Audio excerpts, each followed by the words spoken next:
12th July 2025. We are at the Priory in Thetford, Norfolk, United Kingdom. United Kingdom. United UK. UK. UK kutoro nema ruins. Great UK ruins. Okay. This one is 1530s. Mm. Wow. It's almost 5,000 years ago.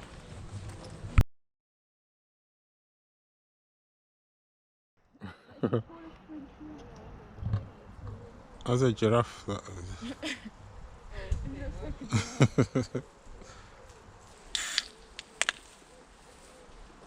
It's time.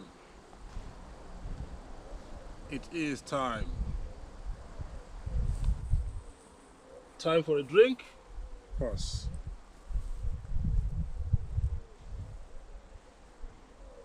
But most importantly,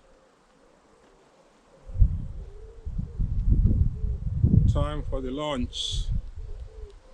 The launch of Stewart Murisa's Shooter 15 Untold story. We are launching this book on Friday, the 18th of July 2025, which happens to be Stewart's birthday. So it's going to be a special birthday present for Stewart, a special birthday present for the legend. So this book was written, obviously, by yours truly, but then it's not my story. It was obviously Stewart's story. He narrated it to me, and I wrote it. All I brought into this project was the skill, but everything else is Stewart Murisa's. It is Stewart Murisa's story. It is not my story.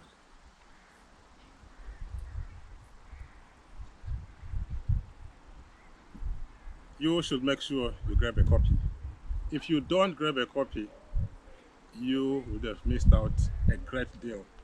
You would have missed out a great deal because this makes captivating reading. Stewart Murisa has got a special story. He's got a story that needed to be told, a story that you need to hear. Don't miss out. According to one of the most revered newspapers in Zimbabwe, the Sunday Mail, this story is a story of triumphs without trumpets, heartbreaks without bitterness, and ultimately a reckoning with the truth. In another newspaper, it has had rave reviews because we made the announcement, I think, 3 weeks ago, and since then we've had fantastic reviews because the critics have read the proofs. They've read the proofs and they came up with their own reviews. And I'm delighted to say they loved the book. And you are going to love it as well. So one of the papers, The Standard, they said, this is a book that will captivate readers of all generations. And there could not have been any accurate. There could not have been any more accurate than that. It will captivate readers of all ages.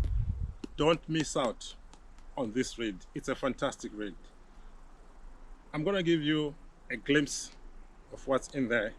So I'm going to read the opening part of the book and the closing of the book. And then what's in between the opening and the closing is something that I will leave to you to find out. And once you do, you will not be disappointed. Here we go.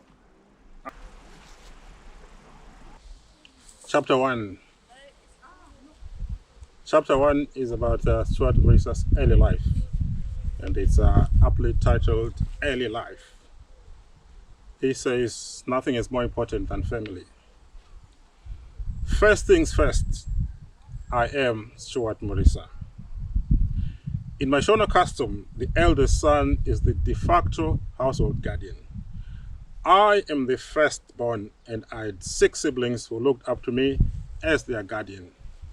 That responsibility was inscribed in the name. Whether it was by my mother's design to name me as such, or it was just mere coincidence, only she would have known. Or maybe she was just enchanted by its pleasing sound without really knowing that it actually meant household guardian, having derived from the Old English term stigwid, a combination of stig, meaning house, and wid, meaning guardian or keeper. I'm inclined to accept the latter, that it was just a stab in the dark. She must have found it quite pleasant. I invite you to agree with me here that it is indeed a lovely sounding name due to its balanced syllables and smooth flow. The ST beginning is strong and crisp, creating a solid start, while the U, the EW, the U diphthong adds a soft melodic quality. The ART, which is at, the art ending gives it a grounded, assertive closure. A diphthong is a combination of 2 vowel sounds pronounced together, creating a smooth flowing transition. You will be invited again to concur with me that the combination of the vowels and consonants in Stewart creates a rhythm that is both commanding and approachable.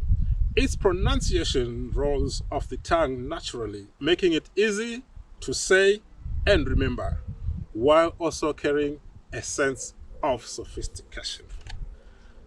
I like the way that this book was opened. He opened it by explaining what his name means in detail, explaining the beauty in the name Stewart, the sophistication in the name Stewart. It does carry a sense of sophistication.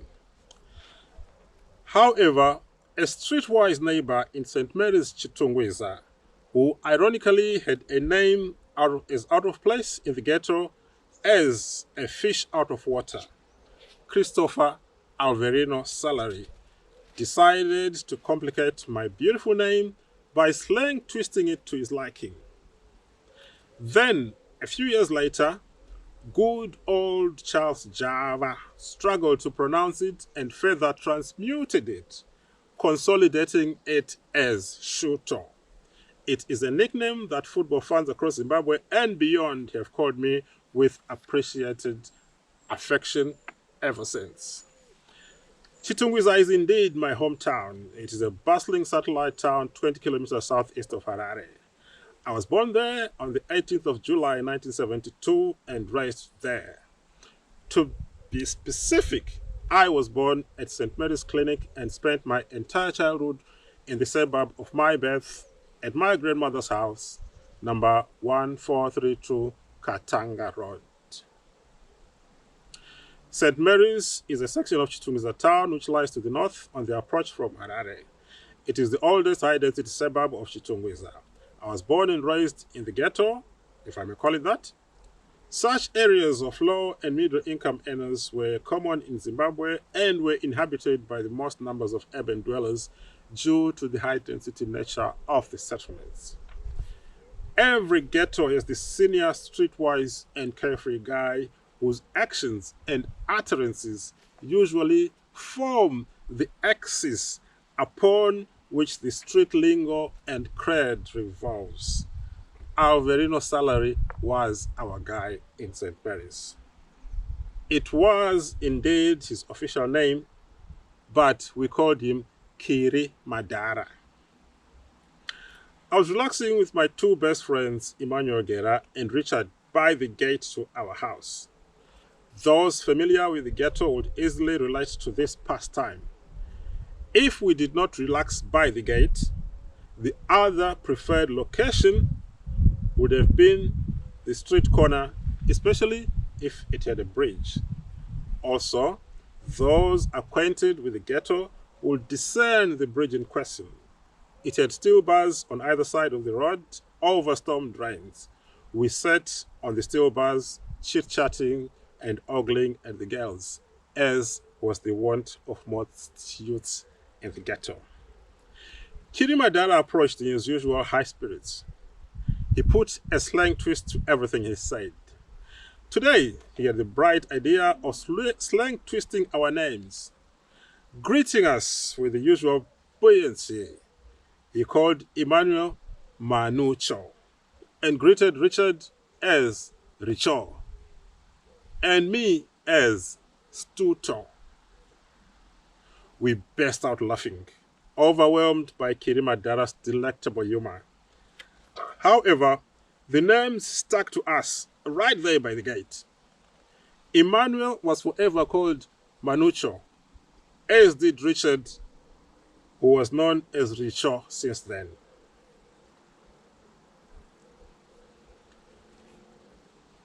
I will go to the closing part of this great book.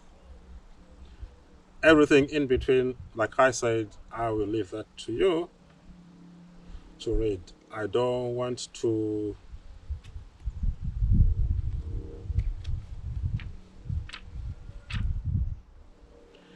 I don't want to spill the beans now, because if I do, you won't enjoy this book as much, because I'm telling you, this book is one great read that you are going to enjoy.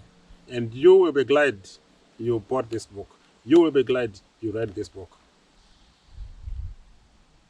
It is a work of literature, of course, but it goes beyond that, because it is like a philosophical memoir. If you read this book, you'll probably think, no, why did Stewart have to write an autobiography instead of writing a life lesson, if I may say?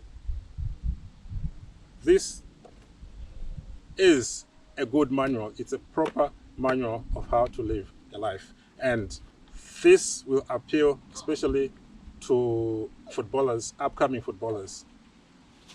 Those who wish to pursue a professional football career should do well to read this book and learn from the legend. They will learn from his successes, they will learn from his failures and his regrets, because he doesn't shy away from confronting his regrets, his disappointments, and his failures, which is a quality that I found admirable in Stewart, because it is not a lot of footballers who have the guts to confront reality and accept their deficiencies. It is very rare for you to come across a footballer with such a quality, because I think it is something that is ingrained in footballers, that they've got to be the best in whatever they do. They don't mess about. They don't accept defeat. That's what it is all about. It's about winning, and winning at all costs. But Stewart is one person who accepts his failures, who accepts his disappointments, and he explains that in detail. This is a book that you should not miss. Right, we come to the last chapter. And for you, this book,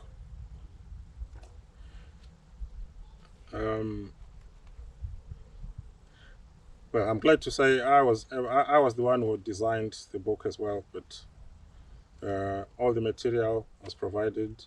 The other material that we put in the book, unfortunately, we couldn't acknowledge the material because we got some material online, and the original sources were obviously unknown, so it was difficult for us to find who to direct the acknowledgements to.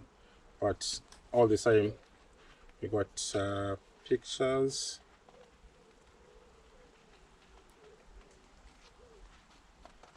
More pictures. That's Stewart, Murisa, and the Soccer Star of the Year calendar 1997. The Soccer Star there. There he is relaxing with his teammates. There he is turning out for Dynamos. And you got more pictures. There's Stewart Murisa on a special day for him. He talks about this day in quite an emotive manner. It's the day that his daughter walked down the aisle. The day that he walked his daughter down the aisle. It was quite an emotional day for him, and he goes into detail about it. More pictures. There's Stewart turning out for Dynamos, turning out for Highlanders. Stewart turning out for the national team. And then we also have testimonials from his peers.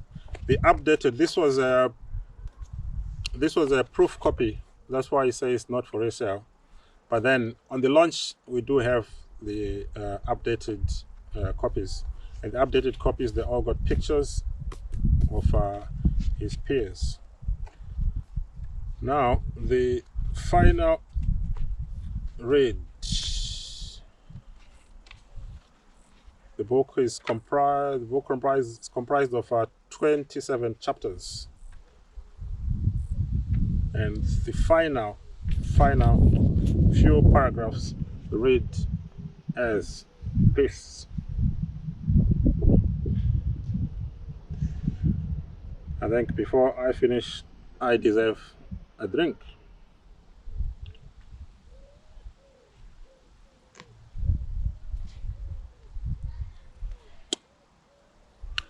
May I reiterate that this story is not told in order to glorify my achievements. That's a strong statement there. This story is not told in order to glorify my achievements. This is the story of my life, and I never set out to distort it by presenting it in any light other than what it really is. This is why I have been honest and truthful, and why I have highlighted my achievements as much as I have dwelt on my disappointments and regrets. That is the reason why I have revealed some issues that would have remained hidden had I not let them out. I have never been enchanted by a superficial life lived in a world of make-believe and fantasy, especially in this day and age of social media, where it has become easier than ever to make things up.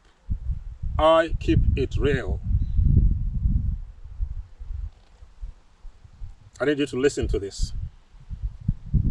Listen to this.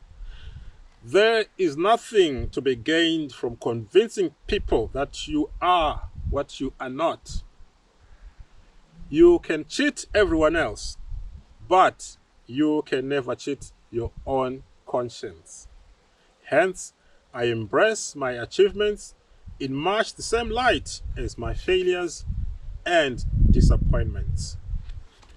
My grandmother nurtured me to hold the principles of my Christian faith in high regard, and I have done so ever since I served Mass with my friend Emmanuel Guerra. It was from those humble beginnings that I learned the story of Job, and let the tenet be a leading light in my own principles of life. Following the calamity that befell him, Job had been advised by his wife to rebuke God, whereupon he responded by asking the woman, should we accept only good from God and not adversity? I have accepted everything that came my way, hence I've highlighted the highs and lows equally. However, I thank the Lord because the good far outstripped adversity. And as for a career laden with great memories, I shall not want. As for a great family laden with love, empathy, and compassion, I shall never ask for more. And the Lord being my shepherd, of course, I shall never want. My prayer is for his continued restoration of my soul while leading me in the paths of righteousness, so that I hang around a little longer for my immediate and greater family. For I am their steward,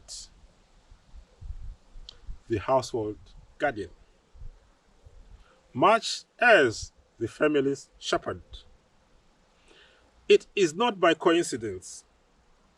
It is not by coincidence, but it was by God's design that I used my maternal last name instead of my paternal name, Makwinja.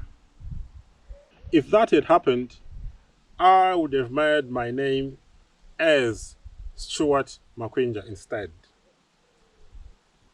I would have loved that fleeting confusion in people's minds that would have prompted many into believing that another famous brother in football and my one-time revered striking partner, Makwinji Soma Piri, would have been a biological brother before, of course, realizing the differences in the last vowels and how one would have been the first name and the other the last.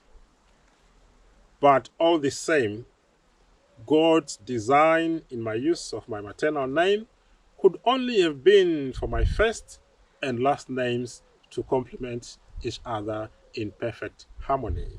Because in my Shona language, Murisa is a shepherd. I am Stewart Murisa. What a read.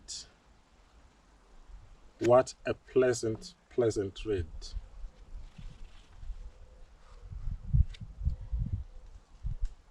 I played a big role in writing this book, but I would buy it. If I would buy it, you will buy it. Bye. Africa.